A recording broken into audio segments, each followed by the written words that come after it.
যতদিন বেঁচে আছি ততদিন অপেক্ষা করে যাবো যে আমার হাজবেন্ড ফিরে আসবে।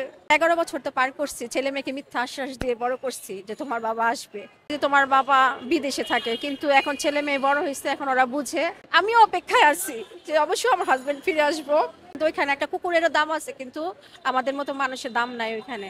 আমার নাম ফারজানা আক্তার, আমার হাজবেন্ডের নাম মোহাম্মদ পারভেজ হোসেন। 2013 সালে ডিসেম্বরের 2 তারিখ আমার হাজবেন্ড গুম হয় শাহবাগ থেকে। ওরা 6 বন্ধু মিলে একসাথে আসছিল ফুল নেওয়ার জন্য। এক ফ্রেন্ডের ছেলের বন্ধু, ছেলের জন্মদিন ছিল, তো ফুল নিতে আসছিল। ওরা 2 জন একসাথে দাঁড়াইছে আর 4 জন একসাথে ছিল। তো যে 4 জন একসাথে ছিল 4 জনকেই নিয়ে যায়।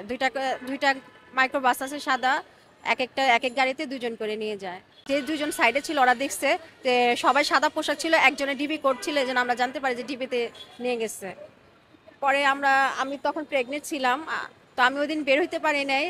আর 3 ফ্যামিলির লোক ডিবিতে গেছে সাথে সাথেই, কিন্তু তারা বলছে যে তাদের আনে নাই।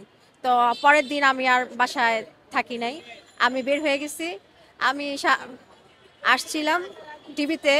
তো ডিবিতে আমাদের বাংলাদেশে প্রেগনেন্ট মহিলাদের অনেক আপ্যায়ন করা হয়, মানে অনেক অনেক সম্মানের চোখে দেখে, কিন্তু ওইখানে একটা কুকুরেরও দাম আছে, কিন্তু আমাদের মতো মানুষের দাম নাই ওইখানে। ওনারা ডাইরেক্ট বলছে যে আপনাদের এখানে কোনো এন্ট্রি নাই। আমি বিকেল 5টা থেকে নিয়ে রাত 10টা পর্যন্ত গেটের সামনে দাঁড়িয়েছিলাম। গেটের সামনে তো দাঁড়াইতে দেন, ওই পাশের ওই পারের যে আইল্যান্ডটার ভিতরে আমি বসেছিলাম অনেক, কিন্তু ওনারা আমাকে ডাক করছে। তো তখন আমার ছেলেটা হয় এপ্রিলের 14 তারিখ, 14 সালে। তো এইভাবে 11 বছর তো পার করছি, ছেলে মেয়েকে মিথ্যা আশ্বাস দিয়ে বড় করছি যে তোমার বাবা আসবে। কিন্তু এখন মেয়ে বড় হয়েছে, বুঝতে পারে যে ওর বাবা আসবে কিনা না আসবে এটা বুঝতে পারে, কিন্তু ছেলেটা এখন অপেক্ষায় থাকে। আমিও অপেক্ষায় আছি যে অবশ্যই আমার হাজবেন্ড ফিরে আসবো। 11 বছর পার করে দিছি, এখনো অপেক্ষায় আছি। যতদিন বেঁচে আছি ততদিন অপেক্ষা করে যাবো যে আমার হাজবেন্ড ফিরে আসবে। এখন আমি জানি না আমার হাজবেন্ড ফিরে আসবে কিনা, কিন্তু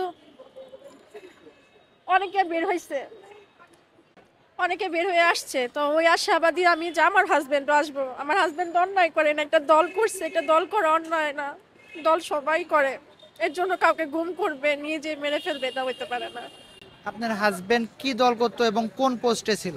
আমার হাজবেন্ড ছাত্র দল করতো, ছাত্র দল, বংশাল থানা ছাত্র দলের সাধারণ সম্পাদক ছিল।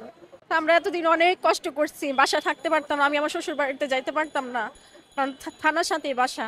গেলে পুলিশ আসতো, হয়রানি করতো নানা রকম ভাবে।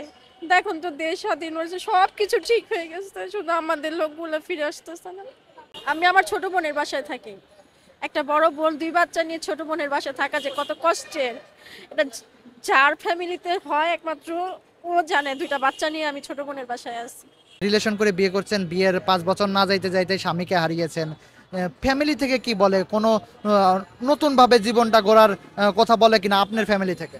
আমার ফ্যামিলি বলছে, কিন্তু আমি কখনো এই ধরনের করি নাই, কারণ আমার হাজবেন্ড আমাকে যেখানে রেখে গেছে আমি ঠিক সেখানেই দাঁড়ায় আছি, এতটুকু জানি। ও যদি কোনোদিন নাও আসে আমি ঠিক এইখানেই দাঁড়ায় থাকবো। এতদিন তো বলছি যে তোমার বাবা বিদেশে থাকে, কিন্তু এখন ছেলে মেয়ে বড় হয়েছে, এখন ওরা বুঝে, ওরা জানে যে হাসিনা ওদের বাবাকে ধরে আটকে রাখছে, এতটুকু বুঝি। দয়া করেন ভাই, যাতে আমার হাজবেন্ড ফিরে আসে।